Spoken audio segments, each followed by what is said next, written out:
Polluted Thoughts Podcast, real talk with real people. I'm your host, Colin Garrity.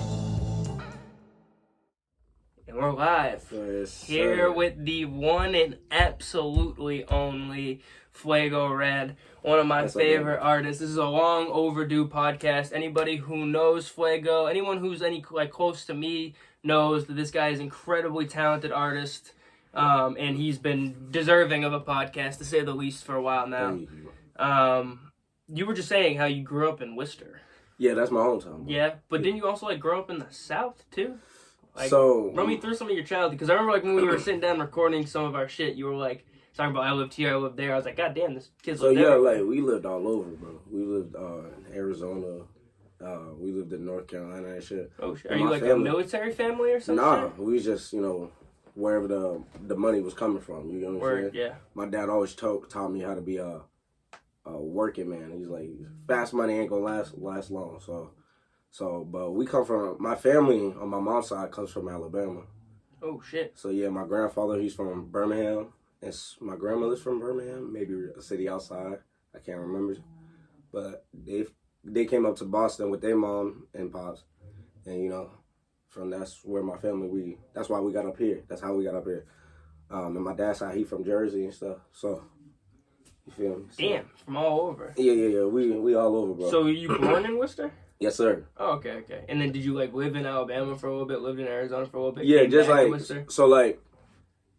we were always down there, even if we lived down there. Yeah. So that's where the accents come from. Gotcha. Family members, they used to go down when they were kids. My mom used to be in sending you down there for the summer. So it was just foreign people back and forth. You feel me? Yeah. Back and forth. So we were picking up the slang down there. We was picking up all that. So that's where you hear the South. That's where you hear the attitude come from. I worked with the dude that was like that, but it was Jamaica. Yeah. So his family was from Jamaica and New York, and summers and anytime they were acting up or some shit, they just got sent down to Jamaica for a month or some shit. Yeah. Was it intriguing? Was it enjoyable being down there? I love it. Every time, future me, I'll love a house down there. Oh shit, okay. I would love a house down there. It's beautiful out there.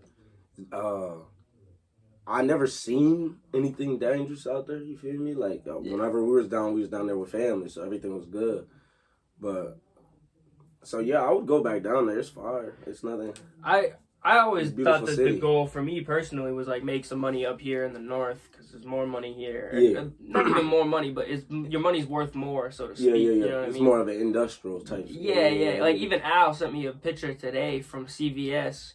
It was an old employee manual type thing, the rules that you need to follow, posted on a back wall. And it said that in 2009 the minimum wage here was $7.95, and that's what that shit is in Louisiana right now. Yeah.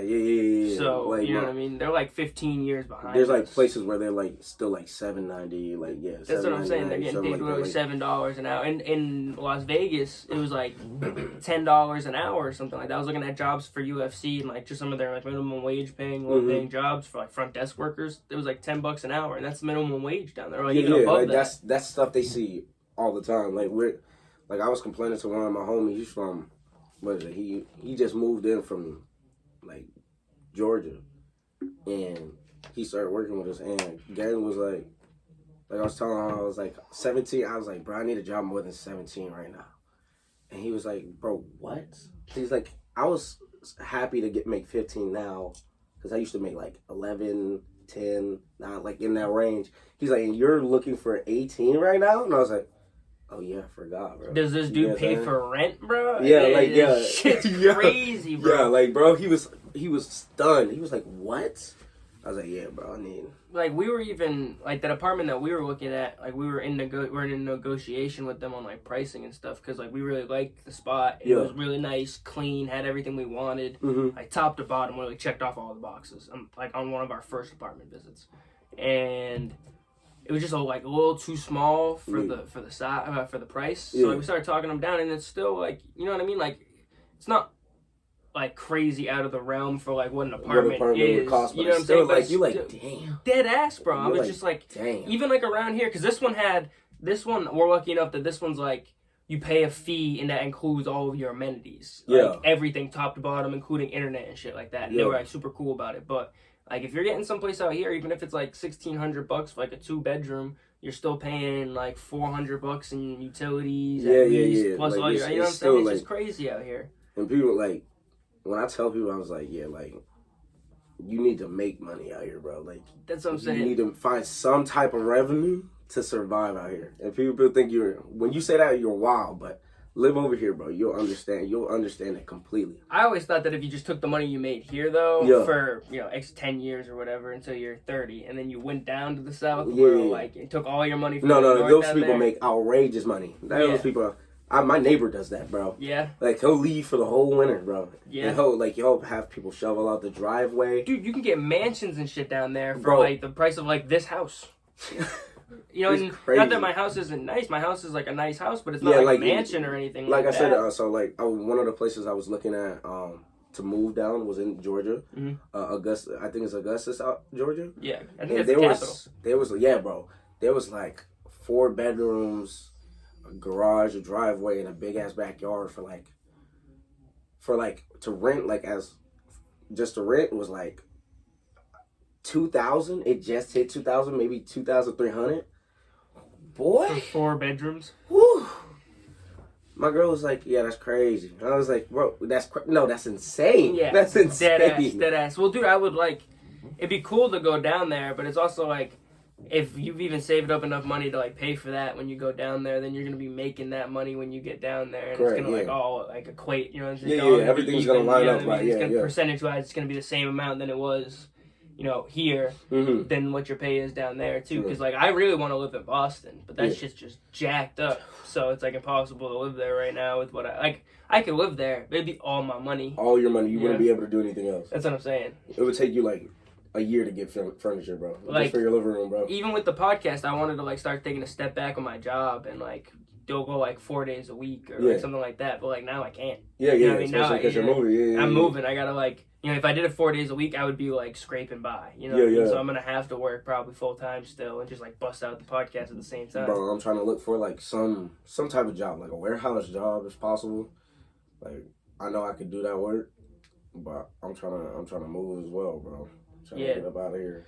Me too. I mean, not that this area is even that bad. There's a decent amount going artistically and shit like that. It's just you eventually need to expand and get out and start looking for new opportunity and stuff like that. There's not enough going on, so to speak. Correct. Nah, I feel you, bro. Me, I'm trying to. Hey, boy, might be trying to become a family man, dog. Oh shit. I mean, I'm still be FuegoREDD. Yeah. But Papa Fuego is thinking about starting his family over here. You know? Daddy Red. Yeah. Yo, man, almost took me out, yo. Damn, that'd be crazy. Yeah, so right now I'm looking back and forth between that. I'm trying to look at the pros and cons, seeing what the move would bring for me versus Where are you thinking? Worcester, Boston? I'm thinking out of state, baby. Oh shit. I'm thinking about Minnesota right now. Dude, Nas brought this up to me not too long ago. He was like, bro might be thinking about moving to Minnesota. I was like, what the fuck? It's across country. Yeah. You got opportunities and family out there and shit like that? Trying to start a family, my opportunities they got. Where I'm trying to move to, there's several warehouse jobs and stuff like that. That's stuff I'm trying to look for. Stuff I could get, trying to get my. I can even get you in touch with my uncle, bro. He's a headhunter. For real? Yeah, he gets people's jobs. So Hey. You can always just send your resume over and That for sure. I gotta update my shit, but for sure. Yeah, bro. I'm definitely down. Thank you. That'd be lit. But over in Minnesota's, I'm trying to look for opportunities just financially for future endeavors. Yeah. Like I said, don't think this music shit gonna stop. I'm still trying to be. I'm trying to get more consistent than I have been in the last 2 years. So I'm trying to get my stuff set up. I want to buy all my setup before I even think about dipping. Because there's no reason for me.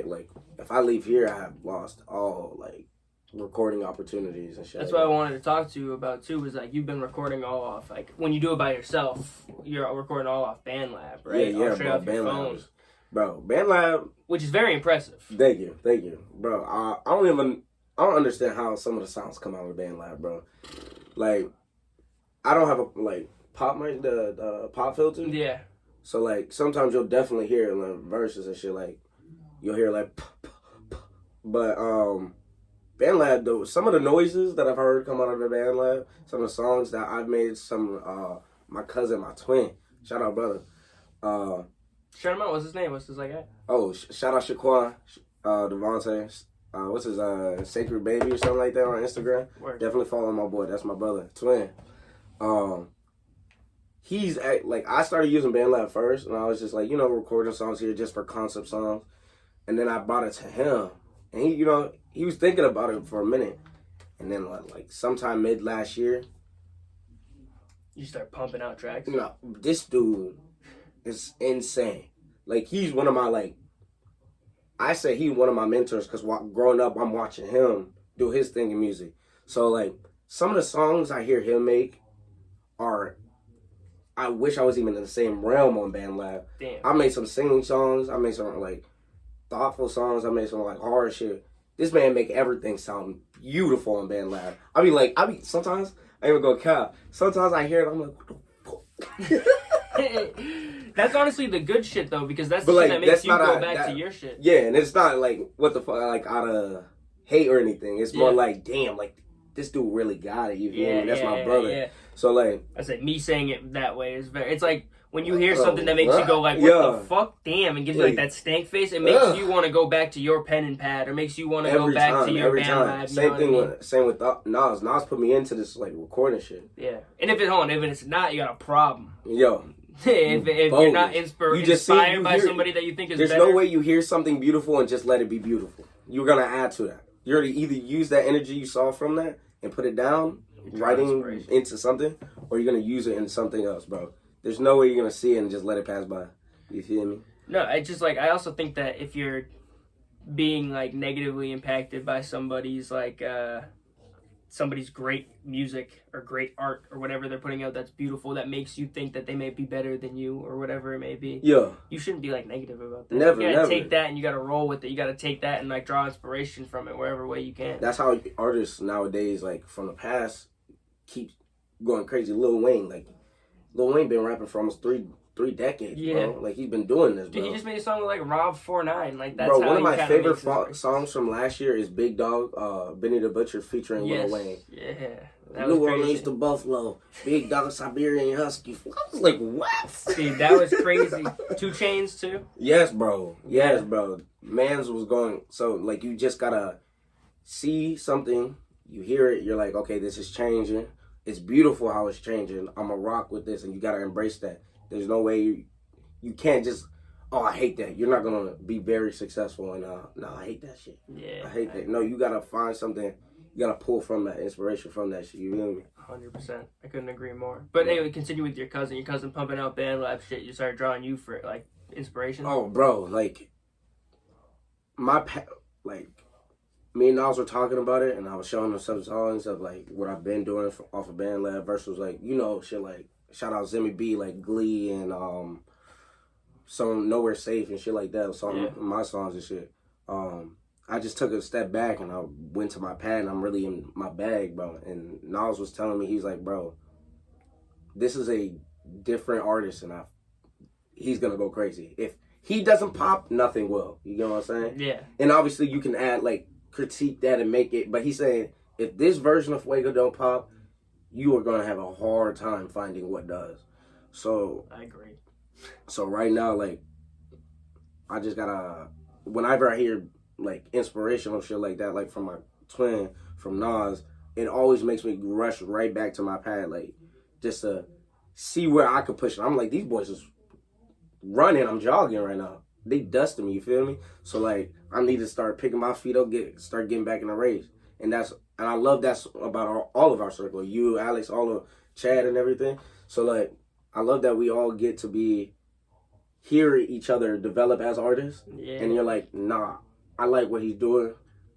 I'm gonna multiply that, but to better myself and him. You feel me? So 100%. I love it. I love the little friendly competitions we all do with each other. It's just a competition trying to one up the next person. Yeah. And I'm cheering you on as I'm trying to beat you, bro. Cause if I hear greatness, I'm gonna let you know you're great. I'm gonna let you know you're great. You feel me? It's a weird thing for like competitive people too, because like I'm very competitive, but when we're in the booth, I'm also like as competitive as I am trying to be supportive and even like throwing like tips, like yo, you should do this shit this way, you should try it this way, or try it. But it's like a weird environment that I don't think happens like very often outside of arts and stuff, where you're like, I'm trying to be better than this person and keep supporting them. You know what I mean? And it's like something that you learn in the arts, and then if you carry it outside into life, it's like a big, big thing that plays a big factor, at least for me personally, where it's like not necessarily knowing that you're better than somebody, but trying to be better than them while supporting them for them to because I don't want to see, like, I want to see us win. Yeah. I want to see us grow. I want to see us be at the top with the best of the best. But at the same time, I still think I'm the best artist out there. You know what I'm saying? Yeah. At the end of the day, I'm going to go to sleep. I'm going to wake up. I'm going to brush my teeth and shower. And I'm going to look in that mirror. I'm going to go, FuegoREDD's that nigga. You know what I'm saying? Just like you should, like, I'm that nigga. You know what I'm saying? Yeah. So, like, I'm never going to stop doing that. That's who I am. That's how I've been all my life. That's how I'm going to want to be known as an artist. But at the same time, I want to see you excel just the same way I'm doing. I want us to be neck and neck, Kobe and Shaq. You feel me? I want to be fighting through that bitch together. All right, you get what I'm saying? So 100%. I always want to be. Let's go together, twin. You feel me? Let's go together. I feel like that's fam. like a manager mentality too, where it's like I want to like if you're a supervisor or something like that, it's like I want the people that I'm supervising to be at the same level of knowledge that I am. But as I'm teaching them, I gotta grow as well. That's why you got so many people like back to the managing part, like. So many people leave jobs because they don't have that kind of mentality. Their managers don't have that mentality. Shout out to my managers at Texas Roadhouse, bro. Shout out Texas Roadhouse, by the way. Shout out to Texas Roadhouse. They always want to see each and every single one of us get better. So, like, right now they're putting me in a position where I could be making some good money with them in, like, the next couple months. You feel me? So, yeah, like, you just always... If you're not trying to be the best while also trying to make somebody else the best in this industry, you're not going to succeed very well, brother. You're not going to. I think that's just a life lesson as well. Yeah, just for everything. One thing that I did want to ask you too, because I know you're like a hardworking man, as you said at the beginning, and like as is like Nas and myself too. It's just like having a full-time job and trying to pursue a dream at the same time. Like I think that's a lot of people probably listening. What kind of like struggles do you think that like puts on your dream? I think I don't want to misarticulate this, but I think I just kind of work through it right now. But some of the struggles that it might bring up is not being able to record as much. You feel me? Because like I said, I have a full-time job. The person people I record with usually have full-time jobs on top of that. So we gotta find time for schedules that. Or I'm good on Tuesday. Now I gotta work. Wednesday. How about Wednesday? Now I gotta work too. You feel me? Or I got this from my family. So that kind of cuts out. There's a lot of performances I wish I could be at, and I have multiple opportunities to go, but because of work, because of family issues, because of life, like that just gets in the way. I hope that there gets a point where I can kind of relax on work right now, or work. And then just like push as much as I possibly can in the music. But for right now, as much as I love music, I want to make sure not only am I secure, but my family's secure. Definitely. And music will do that one day for me. But for right now, and I'm not going to put it on a hold, for right now, I got to put something right above it. You know what I'm saying? Mm-hmm. So yeah, that's some of the stuff I got to deal with on a regular. Spoken like a true family man. Hey, bro, you got to be. Well, my family always taught us how to be family first and make sure it's the right decision and shit. You know what I'm saying? Yeah. Don't ever backdoor nobody. So yeah. Hell yeah! I think that beyond like the time struggle, it's like a mental struggle as well. Like you're working full-time job, you're thinking about shit. I gotta go in tomorrow. How much sleep am I gonna be able to get? This, that, the other before I go into sleep the is next not even. shift. We don't even add sleep anymore. I've been an insomniac since I was 8 years old. I just went to bed this morning at 9 a.m. Damn, you got sleep issues? Yeah, I've had sleep issues, bro. Damn, like is it just like never the same time at the same day? No, I can. Let me give you a quick breakdown. Say today, it's like what time is it? It's 6. I can stay up from 6 now to about 10 o'clock tomorrow. Go to sleep for like 3 hours and be up and do that all over again. What the fuck? And it could be at different times. I could take a nap between like maybe I get out of work tomorrow 11, take a nap from 12 to 1 and be up again, just running. You've been like that since you were 8? Yeah. My mom was the same way. My mom Whoa. Yeah, bro. That's insane. I can I have a hard time. There's been days like me and my mom probably we have the most fun sometimes. Just the two of us up in the house at like 3, 4 a.m. I mean, that does sound fun. It does. It does. It's just the two of us. We just kicking and sitting back. We just talking. My favorite time to be up is like in the middle of the night. Yeah, by far. By far. It's everything's slow. It's you by yourself. That's when I come up with my best music shit. When it's just me. Yeah. Quiet. At night, I'm a nocturnal type dude anyhow. I used to find that during quarantine, I like ended up somehow like reversing the sleep schedule. So like I was up all through the night, and then I would be, definitely because I was trying to sneak out of my house and shit. My dad was like locked down, nobody leaving, and then my boys would come and scoop me at nighttime, and we'd go out, or like they'd come over, whatever. Yeah. And so I ended up on a nighttime schedule where I would like wake up, I don't know, 3, 4 in the afternoon, whatever. Stay up until like 5, 6 in the morning, 7 in the morning, sleep, and then just do it all over again. So I also felt that was like the best time for my artistic thoughts. Yeah, it was just like nobody else is around. I'm almost in a world. It feels like you're in a complete world. Because now, like it slows everything down. Like throughout the day, you're running around. You're trying to work. You're trying to help your folks out. You're trying to help your friends out. You're trying to do other stuff like that. You're just trying to work. You feel me? So at night, it's quiet. Yeah, you only got a certain amount of time in the nighttime, but in that time, it feels everything's slowed down. You're chilling by yourself. That's where it gets me to open up to myself. On some therapeutic type shit, you know what I'm saying? Yeah. Even there's no real talking besides my me to the pad. But that's when I get up my most emotion, where my most thoughtful things down. I can get it down in that time at nighttime. I was talking to my parents' neighbor, who's like one of my dad's best friends. He's a super cool guy named Chris. And he's like very introspective, like just knows a lot about like perspective, and he's just a really cool guy. Yeah, he's just like a really cool guy to talk to because he looks at things from a very different angle. And so he was talking about how a lot of people, I have this thing going on where like I'll sleep 6, 8 hours, but I'll wake up in the middle of the night, and I'll be up for 2, 3 hours maybe, and then I'll fall back asleep. And he said that was a big thing back in like the 1800s, and like people who would, prior to having like a TV and a phone and like computers and shit, they would wake up and then they'd get like some of their work done then, and then they'd go back to sleep type shit. And I just always thought that like beyond that, like being in the world of your own kind of idea, you also get this different perspective. That's why I think you do a lot of like self-reflection and analysis and like deep emotional stuff, is because like you're on a completely different schedule. You're not dealing with anybody else's stuff. Now you get to like really kind of look inside and like think about stuff. Now that puts you in a spot to be like, who are you? You feel me? Like especially like me, that's a good time for me to kick it with my cousins and my brothers and shit, like either playing the game or just niggas talking. But like I said, when I'm by myself, it puts you in the spot like, who's FuegoREDD, who's Zarkees, you feel me? Like, it makes you sit down and think, all right, like, what am I doing now? What do I have to change? What's my plans for the next year? What's my plans for the next 2 years, 5 years? You get what I'm saying? It puts me in a spot where I'm like, yeah, you might be stressing about money right now, but at least you can start building that character you're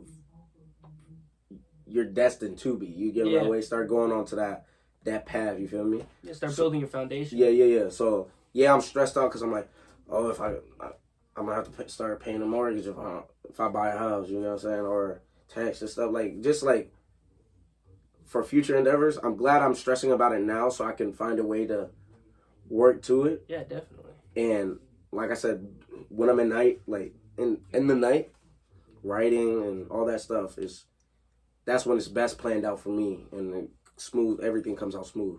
I think that a wise man could have said, without stress, there's no reward. Come on, boy. I don't know if anyone's actually said that. If not, I want that quote for myself. Fair enough. Clip that shit. Yeah, that shit. But I think that, like on the same idea where there's like no sacrifice, no reward kind of idea. It's just like if you're not stressing and you're not like worried about it not working out, then like, you know what I'm saying? Yeah, I get what you're saying. Then why would it be worth it working out in the end?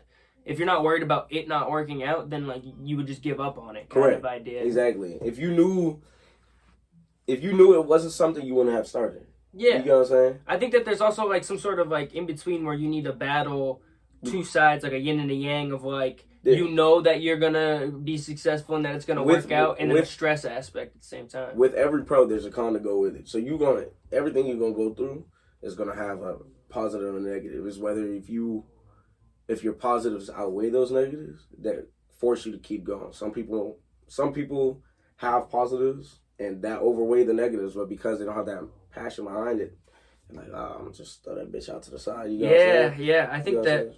I don't know. I also just think that, like, we've been talking about a lot with, like, this full-time job and just trying to, like, the fact that everything's so expensive nowadays. And, like, I hate sounding like an old head, but everything's so expensive nowadays. But, you know, it is. Like, it is. You got to, like, you know, a lot of people's dreams get, like, tossed to the trash and the wayside. Yeah. Because they have to focus on. I talk about it, like, almost every podcast, but I think it's a very important thing, like, that people, like, disregard their dreams almost because like they need to focus on something. Like if you're a family and starting like a family and stuff like that, that's a completely different conversation. Those are things you need to focus on. But like some people just like they just throw it to the side. They're like, oh, I had to go here, so I couldn't get there. So you're like, okay, I mean, hey, whatever floats your boat, I guess. Like couldn't be me. I'm not gonna lie. Yeah, I just also think that, like, people just, like, the job got too stressful or I started focusing on this or, like, I didn't have enough time. But, like, I always think that there's time. There's always time. There's, no time is when you're not here. You know what I'm saying? That's when you have no time. That's, with all this time now, you could do it in this amount of time. Yeah, I get life is stressful. I get, like you said, people wanted to start a family such as myself. Or not even that too. Just some people have situations where it's where like, you just can't. You feel me? Yeah, I get it. Yeah, I get that. Sacrifice yourself. You know? Yeah. But I feel you. You're right. You know, it's something that like I think about a lot. You know, like people have kids or people like are stuck in a situation where they're taking care of somebody else, a family member or something. You know, sick or just like even whatever. Yeah, so they just don't get that opportunity. They just don't get the opportunity. You know, and I'm sure there's so many talented people out there that's like opportunities and talents have been kind of tossed to the wayside. You know, everybody knows somebody where like this person could have been whatever they wanted to be. Yeah. But then I think there's also those people who just kind of like.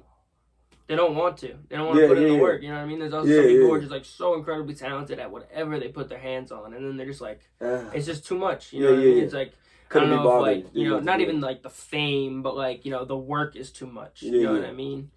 And like or they couldn't be bothered, or they just don't want it. Yeah, those are the weirdest to me, bro. Like you were like you could rap like that, and you just not. Yeah, bro. I know so many people like. Not so many, but like two people particularly come to mind, like my boy Tom and my boy Chang. They're like just two people that like anything they put their hands on, they seem to like deep dive on and then end up becoming incredibly talented in.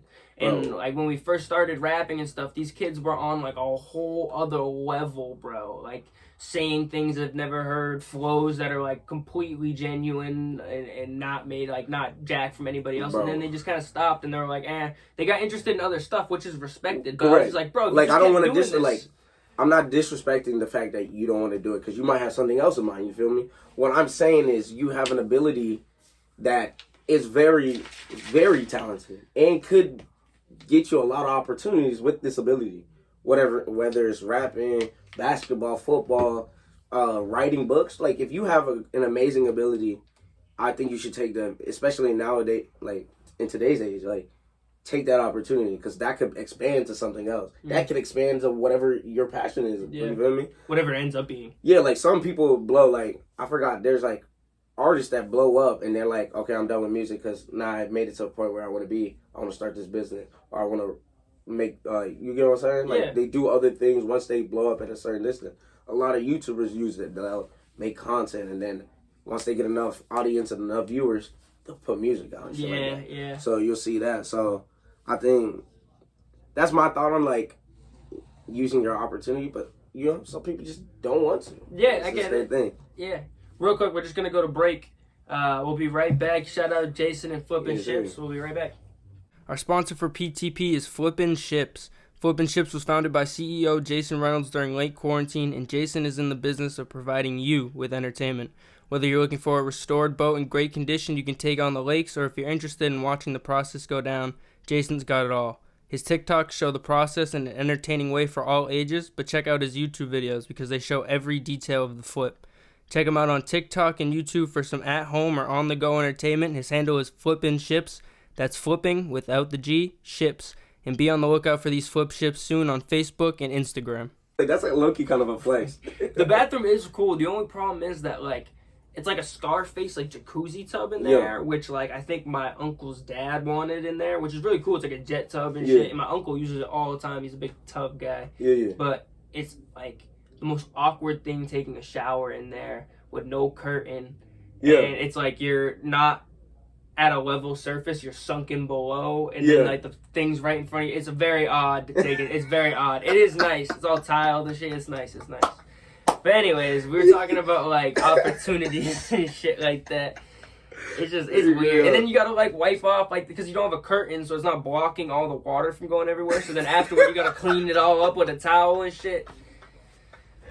It's just, man. It is cool, but it's a hassle. Oh, Lord. Or you go down to the bathroom downstairs, it's cold as fuck. You know what I'm saying? It's whatever. But anyways. Oh, fucking shit. We're talking about just, like, opportunities and stuff like that, and people, like, just not wanting them. I also think that they end up, like we said, being interested in other stuff. The two people that I, like, thought are, like, some of the most talented people who, like, could do, like, really anything they put their hands on, and I always, like, I have this thing where, like, I push people really hard to try to, like, because, like you said, I want them to succeed and stuff. That I'll always be like, dude, like, let's spit right now. Like, come on, let's rap some shit. And then they're just like, that's not where they're at in life. Or, like, that's not where they're at mentally, where they want to, like, make music or whatever. I think that they end up finding their passions. You know, like, my boy Chris ended up, like, kind of getting away from music, getting more into, like, skating and art. And then he ended up getting into, like, tattooing. And now he, like, goes to school for, like, graphic design and he tattoos. And then, like, my other boy, Tom, ended up, like, he rapped, like, about a lot of, like, political shit, kind of. Like, it wasn't, like, corny. It was, like, some of the hardest rap you ever heard. Like, he just used, like, a lot of political words and, like, phrases and just, like, ideas and schemes. That's nice. And he ended up getting, like, now he's into, like, union labor shit. You know what I mean? So it's, like, I think that as much as, like, me and you are like, fuck, dude, I wish these people would have just kept making music. Their music was, like, almost like, I think that their music was better than my shit. You know what I mean? Yeah. But they end up finding their true passion, I think. A lot of them. Not everybody, but I think a lot of them, especially incredibly talented people, like the people that I'm sure we're thinking of, they end up finding their true passion. Yeah, it's something that they really love. Like, something either that was going to help them in the future or, like, something that they were passionate about. Yeah. I think that the art realm is just like a weird realm because there's like no guaranteed future financially or like even like artistically. On like consistently wise, you could always put something out there and they'll always be like, you know, that would always be on the realm music, like actual physical art, whatever it may be, podcast. But like the guarantee for like financial backing is like always like a what if, you know what I mean? It's always like up in the air. Yeah, and nowadays, like I said before, it's a lot easier to do things versus what our parents had to go through, and like people who are just maybe not in our generation, but the generation right above us. What they had to go through and stuff, like shit like that. So nowadays, I think it's easy. But like you said, financially, sometimes that holds a curtain over your head, or a storm, and you don't know. You're like, I don't know how I'm gonna do this. How I'm gonna make it out of this one. You feel me? Yeah, there's like I think that the uncertainty brings like the doubt. Not even just doubt. I was gonna say definitely doubt, but like it brings like the people to a point where they don't want to do it. Yeah, you know what I mean? There's like the uncertainty just makes it so they're not interested. Correct. Yeah. And me, I don't want that to be. I don't want to fall into that category because, like, right now, like I said, I'm trying to move. I'm trying to get my equipment before I head out. So, like, sometimes I be looking, and I'm like, damn, like, I don't even know if I could try to move and copy that at the same time. Like, you could do it, bro. I think that, I think I can too. What's it called? I just think it's gonna take me a little bit longer than what I want. Yeah. Okay. Fair enough. I think that's a lot of goals. Personally, even mine too. Like I wanted to move the first of the year. Yeah, bro. And, you know, here we are. My goal was like, to be out here by March, 1st, bro. I'm like, Yeah, yeah, exactly. And like, It's always like that. But I think that even the equipment stuff, bro, isn't as expensive as you like. What you have nothing right now? I got a mic. What kind of mic you got? I'll text you that because okay. It's definitely I could definitely use it for like both. If I wanted to start that podcast with my cousin, I could use it that, or I could use it as a mic for like recording for recording. Well, even if you had nothing, right? Say you had absolutely nothing. Like my setup that we record on, that's just like I pumped out that whole mixtape on. Is that interface that's behind the camera right there? It's a Yamaha. Yeah. It costed $150 brand new. I bet nowadays it's $100. So there's that. There's a laptop you can find on Facebook Marketplace for like anywhere from $300 to $500. Yeah. And then even if you didn't have a mic and you got like the mic that I have, like the AT2020 Audio Technica, it's like $200 and something bucks. So like you're looking at like under $1,000 for everything you need. And then like there's like other shit that like obviously you could get a nicer setup than that, but like just to pump out shit, bro, like just to be consistent on like this like consistent most likely thing that you've been doing. No, you're right. Yeah, no, you know what I'm saying? So like I don't even think that it's really as I think it's just our like I said before, it's just time frame. It's just not like as much as I want to be into my music right now and like behind the scenes. Don't think your boy ain't. Oh, your boy's crazy. Your boy's pen is getting. Well, dude, then why don't you just? I mean, you can always just continue on BandLab. Yeah, for sure. Yeah, that's why. That's why I'm not stressing it as much because I always, even if like say like for a year I didn't go to the studio, BandLab is always the backup. So when I actually get to the studio, or I could just push off of BandLab. But when I get to the studio, I could really record it and we could drop that bitch probably that day or you know what I'm saying? Yeah. Type shit. So yeah, so nah. This kid Sam Buck that I had on, he does another podcast and he's a comedian as well, and he's like one of the podcasts that I kind of like first started seeing when I started up mine. And he does it like not strictly rappers anymore, but he's definitely known for doing rappers and stuff. But anyways, he's talking about like quantity over quality in a sense where it's like it's good shit, you know what I mean? Music, I guess, is different from like podcasting the way that he was talking about it, where it was like you could put out the shittiest shit for a podcast, but if you get to podcast number 300, that just builds you a foundation. You know what I'm saying? But like with music wise, like if you're putting out good music and at a consistent pace, but it's not the best quality, people are still gonna fuck with it. Like look at like X and like Ski, you know what I mean? Like that's true. They were like knew that their quality of music was shit, and they had like work setups. They didn't even have any BandLab. They were rocking on like some bunk computer and like a snowball mic, you know what I'm saying? Yeah. And like they were not only using the distortion to their advantage, but like catering like a whole distorted sound, you know what I mean? And not that like BandLab or anything like that makes your shit distorted, but it's just like, you know what I'm saying? Like, it's different sounds than versus me using like a regular mic when I'm recording. So yeah, but you'll hear the difference when definitely. Sometimes you like when I tell you get serious. Sometimes you'll hear like if I cut all the sound out and just like audio of me rapping, you'll hear people opening and closing doors. Yeah, bro. In BandLab? Yeah, bro, yeah. It's cause like when I record, like I'd be in like I'll close my door, I get in my closet where like make sure my clothes is there to get my like wall and shit. So I don't have any like real loud noises. Sometimes I still get caught. Sometimes with the mic that we use for like when we were spitting and shit, like it's fucking. I can hear shit that's like going on outside. Yeah, bro. And it's like, I can't stop the birds from chirping. Bro, I promise you, one time it was like one of those long nights. It was just me. My brother, he was working overnights, and my family was on vacation. Like yeah. So I was home, bro, and it was like 6 a.m. I was like, fuck it, I'm gonna just record something. So I'm literally standing in a closet type rapping, and out of nowhere, all you hear is beep, beep, beep. It's the garbage truck picking up. I said, no way. I'm literally done with the song, and I'm listening. I was like, no way. I gotta read it afterward. All you hear it. I was like, no. And at first, you can't hear it with the beat on. Yeah. But you stop the beat for a second. Beep. That's mad. And I remember a couple of my old songs, you could hear I guess it wasn't even a microphone problem. It was just a production problem because we're idiots. Fucking, you can hear us stopping the recording.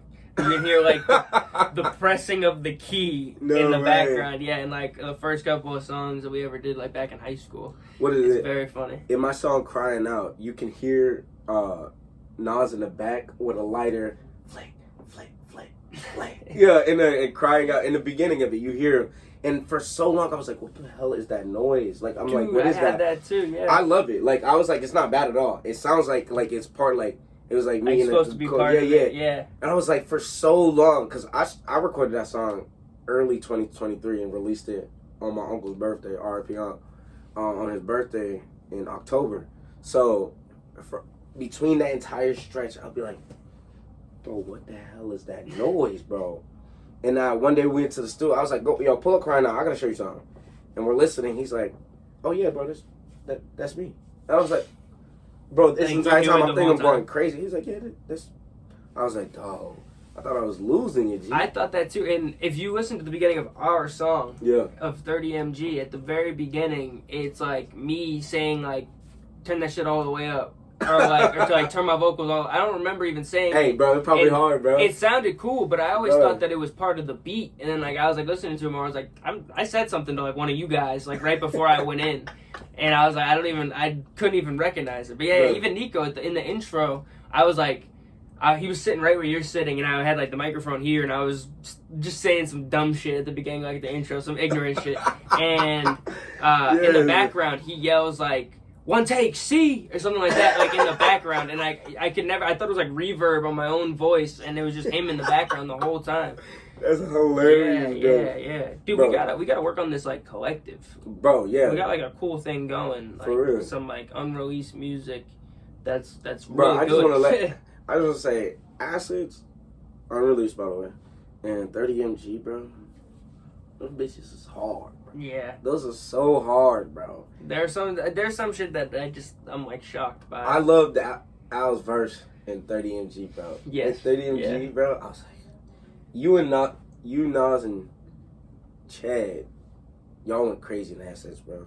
Assets was fun. That one's cool. Yeah, Chad said, "I can't sleep." She was just yelling your dick like Stefan. I was like, what? God damn, what? Yeah, there was that other one too. We did like a Detroit type beat one too. Yeah, I think it's Murder. Yeah. Turn me up. Yeah, that one, dude. I had that one. Let me get it cracking Cadillac and all my hot shit. That one. That was dude. Crazy. I played that. We got the one time. This shit was hilarious, bro.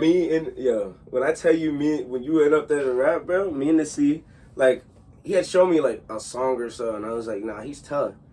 So me and him sitting on the couch, blasted by the way, because we crazy. We were smoking a lot. Yeah, so we sitting on the couch. He start rapping. I look at this nigga like this. I was like, what are you? Whoa, bro. Good. Oh my God. I heard that beat and I was like, I had some shit written a while back and I was not ready for that. I was like, oh, this is it. And like I only had like the first 4 bars, like the let me get it cracking Cadillac and all my hot shit. I was like, all right, yeah, this is the one. I was like, yo, no way. But dude, we got me and the kid that I'm gonna move with, my boy Mario. Yeah. And one of my boys, Lewis. We went to like a preseason Celtics game. Mm-hmm. And we went back to the hotel and it's like a big ongoing joke with like me and like all my friends that like I'm always like, let's go to Encore. Like I'm always trying to force people to go to the casino and gamble because I'm an asshole.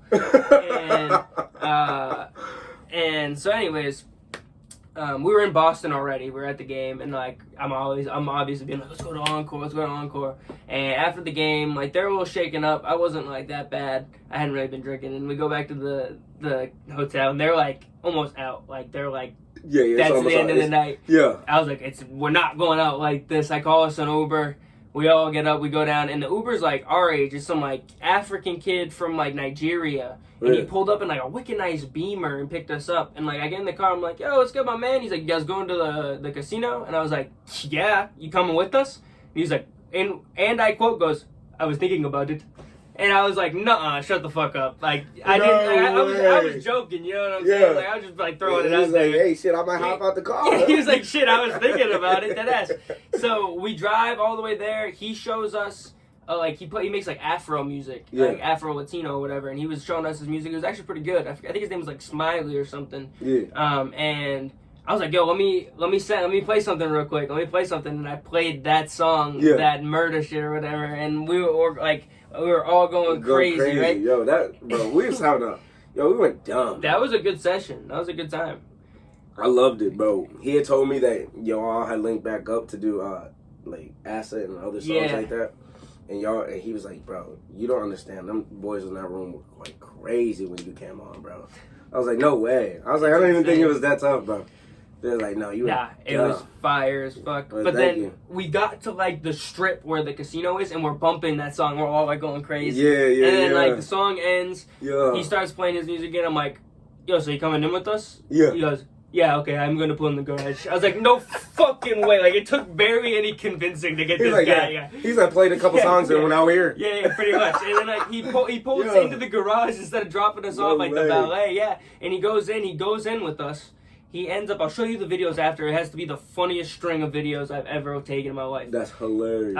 He goes in, we're like in the garage, we're fucking around, we go up, we get in the casino. He starts like betting like, not big cash, but like bigger than like we're betting. Like tables, like you gotta bet at least like $25 at a time for like one hand, or like 50 depending on the table you're at. Yeah. And then like I think we were playing like $25 or $50 tables, and like he went down cash quick, and I didn't see how much he lost right away. And then I saw him go to the ATM once and took cash out. It was like $100, and then I saw him go again and again. Oh. And then he got a problem. He had a problem for sure. Got a problem. Yeah, I was unaware of it when I got in the car. I didn't know this dude was a degenerate gambler. When I got in the whip, I wouldn't have offered to take him there. You know what I'm saying? No. And then he's asking all of us if we had like Zelle and like Bank of America, like scammer ass shit, and we were all like, nah. Like, I don't have Zelle or Bank of America anyways. So I was like, nah, I ain't gonna spot you money. First of all, like, you're my Uber, bro. And like, what the fuck? Nigga said, I'm gonna front you. Yeah. Like, he's like, let me like front me money and I'll pay you. And I was like, nah, I ain't going out like that. Nah. And so he like ends up getting this dude next to him at the table to like Bank of America cash him money. So then he goes and pulls it out. He ends up like down like at least $500 down bad, bro. Oof. And he's like, I have a picture of him like head down on the blackjack table. No way. Yeah. And way, he was a wicked nice dude. I don't mean to talk shit if he ever hears this, but you are a degenerate gambler. You might have some issues. You need to slow out, bro. Hey, bro, cut it out. But yeah, that was bad funny. Dude, that was like the only time I've ever showed that song really to anybody. I think I sent it to Chad and like showed a couple other people, but like yeah. The song has to, for me, it has to touch a certain emotion for me to want to show it to other people. So I have a whole bunch of songs in my list that people haven't even heard of. My girlfriend don't even know about some of these songs. We'll never hear about it. That's my best friend. And like, she'll never you won't hear this. There's some shit that I'm just like too embarrassed to show too. Yeah, for real. Like anything you do in the entire world, there's trial and error. So there's gonna be, I don't want to say like, it's definitely not. It's like in my personal opinion, it's like a batting average in baseball. Yeah. Like with songs, like I'll make 4 or 5 songs that I don't fuck with at all. Oh, yeah. You know what I mean? It's kind of crazy you said baseball, because I kind of do that with my music for basketball. I'm like, bitch, this song is shooting like 2 for 15 tonight. I'm gonna leave that alone. Like Ted Williams, known as like the greatest hitter probably of all time, one of the greatest hitters of all time, hit 400. Which means that he hit the ball 4 times out of 10. Which means he failed more times than he ever succeeded when he was at the plate. And he's known as the greatest of all time, if not one of the great. You know what I'm saying? Yeah. So I just always thought that it was like, I'd say it's more of a 50-50 rule, but I like to look at it with like the Ted Williams kind of thing. But like 50-50 where it's like I'll make 5 songs that while I'm making them, I'll definitely think that they're very good. And I'm like excited for the end result of them. And then I get to it and I'm like, that's not what I thought in my head. I couldn't make it sound the way I wanted to. And it's also like sometimes you put up too much work and you overthink it. It's like just go on to the next thing. Just pass. So it should come not effortlessly, but it should come easily. Correct. Like bro, like some of the songs I write, there's so many unfinished songs. No, dude, I have so many. Me and Chad have like 2 whole mixtapes of unfinished songs, bro. The worst part is me and the C have like enough songs to make 2 albums. Like if he's trying to get me to sit down to make it, and I just either I forget about it or I'm just too busy to like get back to it. But we got so many, bro. I'll show you. We'll go through like while we're after the podcast and we're just kicking it. I'll show you some of the shit. Like me and Chad have like years, bro. I mean, like we started like I don't like. I wanted to get into this with you too. Like I started like not seriously rapping, but like I tried to rap for the first time when I was like 14, 15, and then like Chad put out a joke. It was honestly like the funniest fucking shit. It was just like a freestyle of him he did it in the library when he was a freshman and we were sophomores. And it was like just a joke freestyle. He was just saying all these like jokes and like dick jokes and stuff. He was being funny. Yeah. And then he ended up like making a diss song and stuff like that on this kid. Whole 9 yards. That's crazy. Yeah. Chad, who you got beef with, bro? I don't want to tell. I'm waiting. I'm waiting for him to come on the podcast and tell the story. I need to pay attention to that podcast. Let me know when that come out, right? And then we started like kind of rapping for real, like when you were like junior, senior year. Yeah. Like when did you start rapping? Music's been in my family, bro. Okay. My like when I tell you like it's been in my family, it's been in my family. Whether people were dancing, whether people were rapping, singing, it's been in my family. My grandparents are very religious. So is my entire family. We were very religious. Catholic, Christian. Christians. Christian. So growing up, they were always in the church. My grandmother was a part of it's part of this group with my cousins in Boston called the Wilson's Family Gospel Singers. Okay, and cool. yeah, and they would go all over. They've been down south to the west. My grandma does shit like that too. My grandma's like a Catholic choir singer. Yeah, so they used to make all their kids be a part of the choir, and then that's funny. that's where that too. Yeah, with all my like uncles and my dad. And shit. No, they weren't just getting me in there, bro. Okay, I don't care. Yeah, she didn't get me either. Yeah, so I slipped past. I like shimmied past. I used to sit in the choir. I wasn't. I did like the swim, like D-line swim move past the choir. Yo, bro, you're not getting there. I finessed the whole religious like education thing. To be honest bro, with you, don't get me wrong. If I don't go to church very often, probably rare to see me go. When I go, I enjoy it the entire time. You will not see me up there. Yeah, I'm singing. not. Like, I'll sing the song if I know it, but I'm not getting up there to go sing. When I was a kid, my dad got into like a religious phase and stuff. So like then I was kind of religious. My grandma's super religious. She's like the music director at like a bunch of different churches when she like around like throughout the years. And then I somehow finessed. I mean, if anybody from the Catholic Church hears this, they're gonna be tight as fuck. But I somehow finessed like the religious education system and like my first communion. My grandma taught me all my shit. And, like, she just had, like, a hookup with, like, the priest or something like that. Wow. And, like, I went and got my first communion. And then literally didn't go to a single, like, CCD all from, like, being a kid. Wow. Not during the first communion, not after the first communion. And then my grandma was like, I want you to get confirmed. And then, like, for my grandmother, I did it. You know what I mean? Because, like, that's a very big part of her life. So I was like, this will make my grandma proud. So I went and did it, and like plus my friends were in it and stuff like that. A couple of my boys, like my boy Chris. I don't know, you've never met Chris, but he's close with. I don't think, right? No, I've never met Chris. No. Anyways, I literally did 1 year for confirmation. Like at the end, like, you're supposed to do like your whole life CCD, and I just did like 1 year of it at the end, got confirmed, and then that was it. Crazy. My grandma has like crazy pull in like the Catholic Church of Central Massachusetts. Crazy. But it was insane. Like I didn't have to do anything. But anyways, working, sorry, I interrupted you to tell that story. No, bro, that was lit. So everyone was in the gospel and shit. So like that's just like it's been a big part of you your whole life. Yeah. So you said your cousin, is he older than you? Yeah, my cousin, he's like 2 years older than I am. But okay, so like he was like a little ahead of you. Yeah, he wasn't like running away. You know what I mean? But like, nah, that's my brother. Like, I was over their house enough so that like, I grew up basically. That was my brother. Most of the summer, if I wasn't at their house, I was at my godmother's house, but I was at their house way more. In Birmingham? Like, no, out here in Worcester. Oh, okay, where? Yeah. So like. Alright, real quick, I'm gonna spin back and I'm gonna jump back into it. Yeah, so, my family, we have family all over the United States. When I say we got family everywhere, family everywhere. Las Vegas, California, Texas, Georgia, like, we got them everywhere. Damn. But I grew up here in Massachusetts. My mom and them also as well, but because my grandfather was from Alabama, they would drive back and forth to Alabama almost whenever if he went to bed, and woke up, he'd be like, I'm going to Alabama. Y'all got an hour and a half to be ready to go. Or y'all Dude, you have such a thick accent for like growing up around here. That's crazy. It's not like thick, but it's like, it's like crazy. Distinguishable. Yeah. So that's how that's how they got to know their cousins and stuff. That's how they got the accent. Yeah. We did the same thing, going back and forth. So, I got the accent. So back into the music. Music's been in my family since God knows how long. So my grandmother, they were in the church. So she made all the kids go into the church.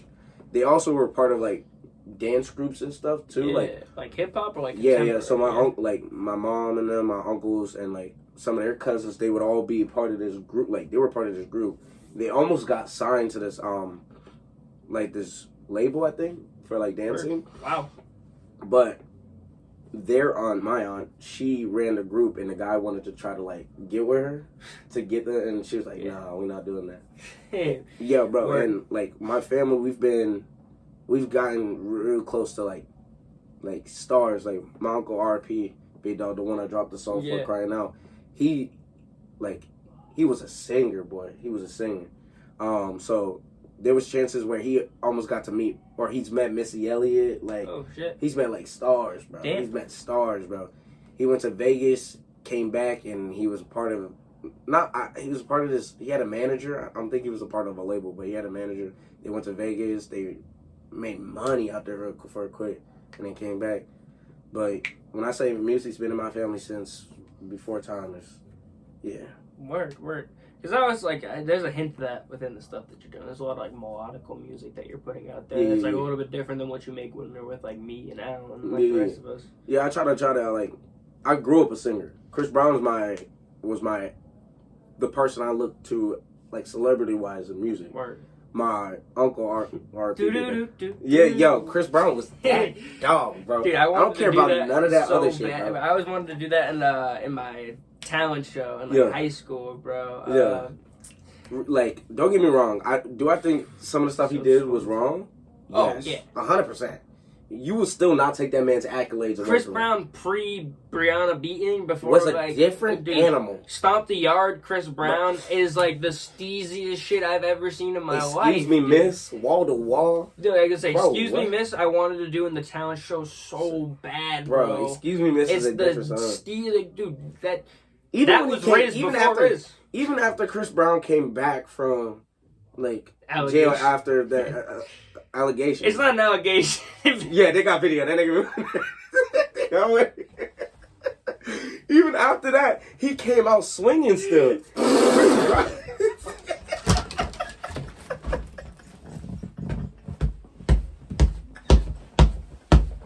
No way, bro. No way, bro. Came out swinging still. No way. Am I wrong? No, bro, he was making. Chris was making hits. Holy shit, bro! No pun intended. Boy was making hits left and right, boy. Oh, that's so fucking. He came that out. Album, I forgot. He had like a 2012 run, like 2000. I forgot the influence or whatever. Something. That album where he has the glasses on and the purple background. That was. Dude, he ended up dropping that shit with like Busta Rhymes. Yes, bro. And like that run, Bro, that was my favorite song when that song came out. Yeah. Because that run was... Because I feel like I'm running and I feel like I gotta get away.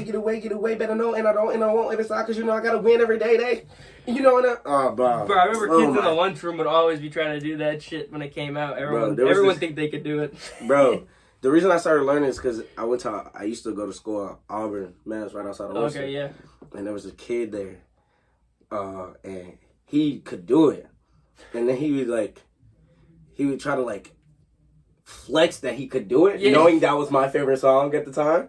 So he would try to flex it so hard. So I remember I went home, and for 2 weeks straight, that was the only song. I would slow it down. I would practice the words over and over. I'd be in class, like, teacher's talking, like, while she's talking on my school iPad. I'm like, I'm in that bitch.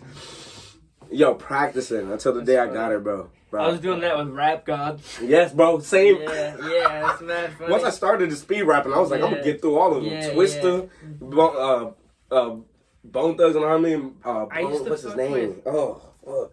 Nah, but this song from B.O.B. and 2 Chainz. Fuck. Like, it's gonna piss me off and look it up. It's gonna drive me crazy if I don't know it. It was. I remember I would go home. My dad wouldn't let me listen to rap music. Yeah. Like when I was in middle school and shit. My mom didn't give a fuck. Like she bought me like Eminem CDs and shit like that. But like my dad was not cool with it. So like I had to like hide the fact that I was listening to like rap music. I remember I had like a different iTunes account, and like I was like jacking off a different iTunes account that wasn't connected to the family one, so you couldn't see that I was buying like explicit music. I would go home in 6th grade and I would literally pull this shit up on YouTube, and I would like sit there on my parents' iPad and like watch this music video over and over. I had like bitches shaking ass and stuff, and like I would like go home and I would watch this music video and try to study this song like over and over and over, and I was like I couldn't let my parents find out. Nah, that's crazy. It was B.O.B. and 2 Chainz. This song was gas back in the day. Headband. Yes, bro. Yes, man. I haven't heard that song in years, bro. In years. That song was gas. It was tough. It was very tough. Bro, when 2 Chainz for a hot minute. I wasn't a big 2 Chainz fan growing up. But I love certain songs 2 Chainz was in. You're going to start by uploading your media. Such as like... You're going to select your video. There we go. Sorry. I'm just gonna skip to like some random part in the middle. No, do you think? Just like a couple seconds of it. Need to hear it. 2 Chainz. I haven't heard that name in a minute. Me neither. Yeah. Oh, I'm not. So what? I'm hot. Yeah, dude, that song was sick back in the day. Another song that's a classic is the song "Classic Man." I'm a classic man. Oh shit, yeah. That was my song in middle school. They were so dude. There's something so cool about music where you can like put yourself in a time and a you place can remember and like where a you were mental when you heard space. it. You know what I mean? You can like do like everything. Bro, that's incredible. I love it, bro. But what's it called? I wasn't a big 2 Chainz fan, bro. I wasn't a 2 Really? Chainz, yeah. I loved 2 Chainz growing up. My favorite song with 2 Chainz is not even a 2 Chainz song. It's a Migos song. Which one? Deads. Yeah, dude. I have that on CD in my whip. I had back in the day. My like car didn't have. I had my stepmom's high school car. Yeah. So like it didn't have like the. It might have had like the spot to put like a charger kind of thing, so you could put like a transmitter. Yeah. But it might have not fit or something like that, so I couldn't listen to like my own music. I could only do like aux that. Yeah. I couldn't do Bluetooth. But I started jacking CDs hard because I like found like an old CD collection that like my stepmom had and that I had and that my dad had. Yeah. And I started like buying a bunch of CDs and like stealing them. Sorry. And when I was like in high school, I didn't even hear nothing. And I remember that was like one of the first CDs that I got there, and like Deads was one of my favorite songs of all time. There was one point in time I thought I was a Migos. By the Migos. Favorite songs of all time by the Migos. Yeah, bro. There was one point in time in my life I thought I was a Migo, bro. Bro, like, no, I didn't have dreads. No, I didn't come out of Atlanta, bro. I was a Migo, bro. You could have told me otherwise, bro. I came straight out the dope with them, bro. I came right out the dope with them. Yeah. Yo, bro. Straight out the dope. What I was gonna ask you too. This is random. We've been like bouncing around, but I think that's like the best kind of conversation. What part of Worcester were you from? Like the east side, because that's where we were looking at. It was like the east side. Where's the apartment that we were looking at? So I didn't know if you knew like the area, right? I don't really know sides like that. Ain't no cap. I'm in there all my life. I never. It was like more towards like. I grew up kind of all over Worcester, like Crest Circle, Bluff Street, Main Street. I live kind of all over. This is like it's like a couple blocks over from Steel Street, Shrewsbury Street. Like I grew up over that streets too. Over like towards like the east, like outside of the city. I lived over by Shrewsbury. I used to live over there. Yeah, I can pull up a quick map real quick. It was I'm not gonna drop the street name because I don't want people to know where I'm living. But no, don't do that. I'll write it down. Yeah, it was but it's like right outside of the city ish. But it's a nice area. It was like right over by. I'm trying to think of the name of this fucking place. So I guess Shrewsbury Street's here, and then it was like it's over here, over by like the Ecotarium. Saw my glasses in the way. Over by like the Ecotarium. Yeah. I know. Okay. Yeah. Yeah. It was a nice area. I it's lit, especially now. Like, yeah. Worcester, like we were saying. Me growing up, I never really, there was like, yeah, you had your like bad stuff, but that's more like, we were badass, some of us, we were badass kids, but like, unless you was looking, real shit. Like, but if you weren't looking for it, you wasn't gonna find it. You get what I'm saying? I think that. And that's what like a lot of people, they're like, oh, where's the bad area? If you looking for it, you gonna find it. You gonna find it. But if you living your life like a regular civilian, granted, some people do get caught up in it by accident. Yeah. But majority of the time, people just living their life, bro. Yeah, I think that Worcester and Boston are two of the more safer cities in the country. Like, bro, you can walk around and nothing happens to you. Bro, for real, like I said, unless you are looking for it, nothing will find you. Like, we used to walk around all the time. Like, my mom and them used to walk around as kids. We did the same, like, with my cousins. We ain't never... you get, you little people, small remarks here and there. You might have to do what you got to do. But, like, majority of the time, they just walk around with their family and friends. Like, we just have a good time. I was going to say, Boston's, like, somewhat known for being, is notoriously known for being, like, a fighting city. Like, everybody loves to fight and, like, get drunk and talk shit. But I also thought that, like, if you just mind your business and you're not talking shit and starting it and going back and forth with anybody. Like, anytime I've ever gotten into anything in Boston, it was because I was starting to pitch in. And I was starting to, like, talk shit and bark back. Like, you mind your business. Like, sometimes you might get hit with a slug by accident because you just on the edge of the wall of the fight. But, like, if you mind your business, bro. Just mind your business. Go about your day. There are definitely places in the country where, like, you could be minding your business and you get jacked and whatever happens to you. You know what I'm saying? Thank God I live here where that don't happen, bro. Worcester and Boston, like, you could walk around and I'm an example. You could walk around completely intoxicated.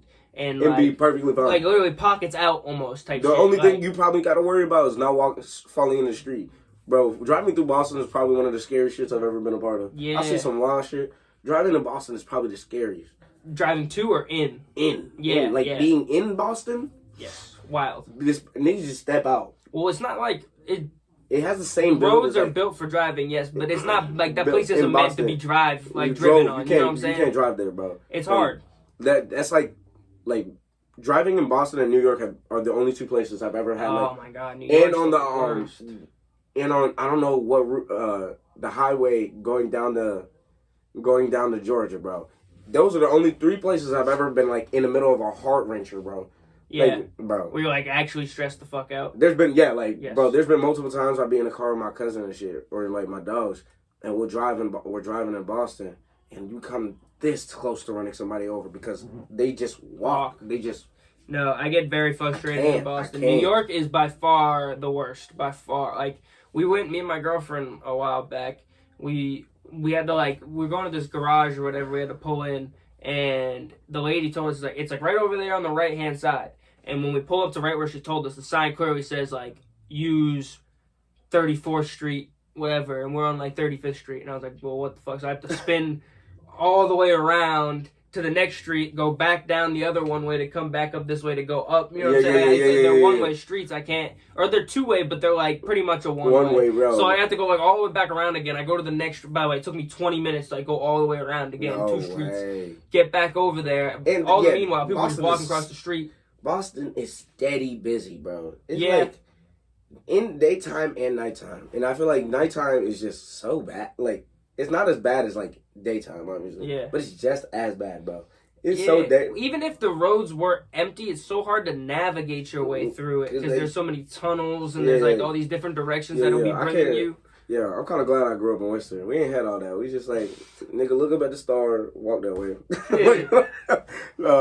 I'm saying even the place that I was looking at is outside the city by it's a 5-minute drive outside the city. Yeah, it's a half an hour walk, but any kid would make that easily. A half an hour into the city, and then you just know, I gotta go back that way. You know what I'm saying? Boston can get... It's a very... You think it's, really large. It's very small, so it's very easy to, navigate your way once you start to know. Because people think... Which, I guess, being a native to Boston, that's all Boston to us. You know what I'm talking about. That's all Boston to us. But if you're looking at the map, these are different cities, a part of Boston.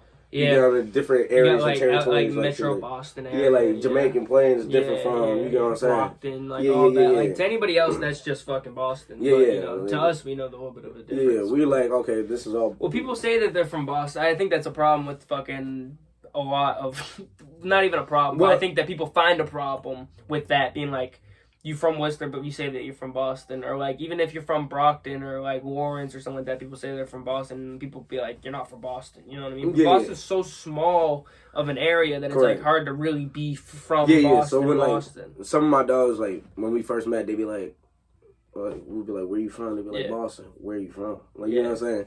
They'll be like, oh, Jamaican man. All right, bad, we cool. But I think another thing is like when people go outside of Mass. And, like, people are like, where are you from? People say Boston immediately as well. Yeah. Because, obviously, you're not going to know the geography of Massachusetts. But you know where Boston is. Everybody know where Boston is. If you in America, Boston Tea Party, all that bullshit, you know where Boston is. You may not ever been there, but you know where it is. You know where it's located over there somewhere on the east side. But I don't know. I think Worcester is a great place, though. I think that it's definitely... And, I mean, since... Like, my staple point for, like, the growth of Worcester was, like, when they put in the Woo Sox and built Polar Park, it just kind of, like, started to expand everything and started to kind of, like, you started to see, like, new, like, shopping centers here, new restaurants, like, Ruth Chris and, like, all these, like, nice restaurants all in this area. And but, like, for a guy who grew up there, and, like, that's my hometown, like, I was born in Worcester, so, like, seeing the stadium, I think that's lit. At the same time, I think it's sad because... what I knew is now disappearing. You know what I'm saying? What they're and I'm not saying they're disappearing, but they're like it's changing, and I know it's changing for the better. But those are memories I used to make over in that changing spot. Something that you love. So like shit I used to do, like Kelly Square. If you ever been, you are right outside that Woosah Stadium, that little area. Yeah, exactly what you're talking about. Where they got like the Worcester that shit used to be bad. And shit. That shit used to be bad then. It's just as bad now, and it's worse now. I think I can't. Really? You think? I think so, bro. The way we used to know how to get like people. That's the rotary with like wings over, and then like the Worcester Public Market. Like you like right there. Like if you come right out the Woosah, you go up that road, bro. Like right there, right there, big ass yellow building. I forgot it's like that grocery store or some shit like that, or like I don't know. Like when you come out, so like there's Burger King right here. Yeah. You know what I'm talking about? Yeah. So like, bro, I don't know. I feel like it's way worse now. No, like, cause it was bad before. It was just a snake before, like an 8. Now it's like extra circles for no reason. Rotary, bro, like, what are you doing? Like, we did not. Nobody needed this. I went so usually I go park over by like where that ramen place used to be at. Yeah. You know what I'm talking about? Like on the other side of the stadium. Yeah. Like the Korean barbecue I think is over there too, or. Some shit, whatever. The Mai Tai place is over there. Yeah, Mai Tai. Yeah. I usually park over there. My dad works, like, my dad's company has a contract with some other company. They get him, like, Woo Sox tickets, and we get to park in their parking lot and shit like that. And it's, like, right there behind that place. Nice. So I've never gone to the other side, really, where, like, Kelly Square is. Yeah, don't do that. And I did for, like, the last game I went to, and, like, so, like, I go through the rotary, whatever, come out. I'm over by, like, that Burger King, and I'm, like, looking for parking and shit. And then I end up, like... Not in the hood, but like I end up like in like the not baseball field and all that shit. Like, I'm like I was at like parking like it was like just a big like paved off area and it was just like parking over there, public parking. I was like, all right, fuck, I'll park here, and we ended up like walking like a mile. People don't understand like going through that Worcester area. It's so like they haven't changed too much of Worcester. Quite like there's a lot that's been changed, but. There's still shit from when I was a kid that you gotta watch out for. And one thing is, in that Kelly Square area, so say like you said, you coming out the out of the Woo Sox, you go past that Burger King, you keep riding down the road where you said you was like, whew, it's getting a little sketchy. Boy, it gets sketchy over there. We used to, like, I remember like my aunt and my mom about to fight this lady type shit outside. She didn't want to fight. You could tell when somebody want to fight and versus somebody who don't want to fight. She backing up the entire time. We done fought people over there. Shit, we done fought each other over there, bro. It get bad. It get bad sometimes. Yeah, I ended up it's still it's a good area. It's a good place. We're like walking back to the car, and I was just like, where the fuck I parked this car at? Beep. Like, where the fuck we get this? Need like a car to pull up on me when I press the button. at that area. I ain't even scared more like, what's it called? Like, if somebody's stealing my shit, I'm just not trying to get looked at different. You get me? Like, I don't want a nigga to squint at me, because if a nigga squinting at me, I know I'm in the wrong spot. Like, the sun is out. You don't need to squint. Well, dude, like, not that I even thought Worcester was, like, this dangerous or anything like that, but, like, I was, like, now that I'm moving to, like, Woo, or, like, even just, like, any big city and shit like that, you know what I mean? Like, I gotta get a gun. If you move and you don't look at where you're moving, you're weird. I'm not gonna lie to you. Yeah, well, if you just move, The place that I'm weird. The place I talked to the lady, she was like, we never had any break-ins, whatever, and I was like, yeah, that makes me feel like, you know, a little bit reassured and everything, but at the same time, it's like, I still, like, I'm like thinking about getting, like, I'm a anti-gun dude, like 110%. Like, I don't, like, my dad has guns and shit for like protection and stuff. And I like used to go to the range and shoot guns when I was a kid, and then somewhere along the line I was like there's too much like just danger involved with like having a gun, and like accidents happen and shit, bad shit. I get drunk. Not even that me, like, I wouldn't trust myself. I'm just saying, like, people get drunk and they have guns and bad things happen and whatever. So, but then I was like, I'm moving to Woo. I was like, not that it's that dangerous, but it's a good idea. I don't think you're like, I would say be on your toes more than anything. Yeah. Stay on your toes, bro. Like, me, if I was to move in Worcester, I wouldn't naysay, like, I would just get one. Because, like I said, I lived there. I grew up there. I want to get one. Being a foreigner to Worcester, I could completely understand it, though. Not even, like I said, I don't even think it's that dangerous, but, like, moving to, like, any metropolis kind of area where, like, not even just, like if I was to move, like, just desperate things happen there. I grew up going back and forth to Boston all my life. If I moved to Boston, I'm buying a gun, too. Yeah, it's just, like, because I grew up, like I said, I grew up in Worcester, so, like, I seen what I need and what I don't need. And what I don't need is a gun in here. You know what I'm saying? Yeah. Just like here in Fitchburg. Even though I've been here since 2017, there's still parts of Fitchburg where I'm like, you know what I'm saying? Yeah, I mean, it's like I know a lot of it, but it's funny because, like, to me, it's like, I know it's not like a good area, and I know some shit definitely don't pop off here, but, like, for me, it's like I don't have to own a gun to feel safe in this area. When I first moved here, the only street everybody ever talked about was Myrtle Street. Yeah, Myrtle. Yeah, I remember. It's funny because, like, Myrtle is like where we go to party. Yeah, that's all they were like Myrtle walking and this up other, and down that street like drunk. What's the one right behind it? Myrtle, Atlantic, and there was two streets. There's Myrtle and the other one. Right now. It's Myrtle and it's gonna piss me off. There's Atlantic, but there's one other one. Yeah, bro. But when I first moved to Fitchburg, they were like, I was, just making small talk. Hey, man, like, which way do I stay away from? You know what I'm saying? Yeah. And they be like, make sure Myrtle is not on your list of visiting. No, let me click on this map here so I can zoom in. Yeah. People at home are probably like yelling it. There's Myrtle and Highland. Yeah. Highland. Yeah. They were telling me about Highland. Street, Yeah. I used to Pacific. That's what I was thinking of. Yeah. But this is all just like Fitchburg State area too. Yeah, so it's like a mixture of like low income in the hood, and then a mixture of like college students just being and like going to college. When I tell you, the craziest thing I ever seen was I think they did like that block party or something. That party shit. Yeah. And I'm glad I didn't get out the car. My boy, his sister was upstairs at like her friend's house, right? And he had to go get her. At the time she was young. She was like maybe 12, 13. So he went upstairs to go get her. I'm in the car, and it's the block party going on, and this guy comes out the building. He's mad drunk. He comes out of the house. He's mad drunk, and all his friends are trying to get him back in the crib, bro. When I say, bro, starts swinging on everybody, and he hits this one dude. And I think he's just like a bystander or some shit. So he starts whooping his ass. And then his boys, like the drunk dude, his friends start fucking him up. He said, I got something for y'all.